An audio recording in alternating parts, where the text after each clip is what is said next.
క్రైస్తవులో విత్తనం నేలలో పడినప్పుడు ఆ విత్తనం భవిష్యత్తులో తన రూపాన్ని కానివ్వండి, దాని యొక్క విలువని కానివ్వండి గ్రహించి ఉండకపోవచ్చు. అంధకారములో తనకు హాని జరుగుతుందని అనిపించిన విత్తనం పగిలిపోతూ తన రూపాన్ని కోల్పోతున్న చచ్చిన ఆ స్థితి ఆ విత్తనానికి నూతనమైన జీవితాన్ని ఇస్తుంది. అది మునిపటి వలె పడిన స్థితిలో ఇక ఎన్నడూ ఉండకుండా నేలను చీల్చుకుంటూ బయటకు వస్తుంది.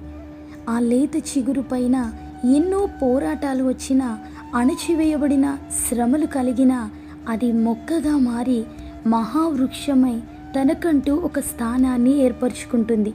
దేవుని యందు విశ్వాసం ఉంచి ముందుకు సాగిపోతున్న ప్రతి వ్యక్తి జీవితం భూమిలో పాతిపెట్టబడిన విత్తనం వంటిదేనండి. ఎన్ని శ్రమలొచ్చినా, ప్రమాదాలు కలిగినా దేవుడు మనల్ని కాపాడుటకు సమర్థుడు.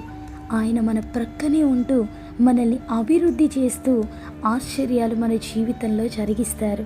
ప్రస్తుత పరిస్థితిని బట్టి కృంగిపోకుండా దేవుడు భవిష్యత్తులో మన కొరకు సిద్ధపరిచినటువంటి మేళ్ళ కొరకై నిరీక్షణతో ముందుకు కొనసాగుదాం.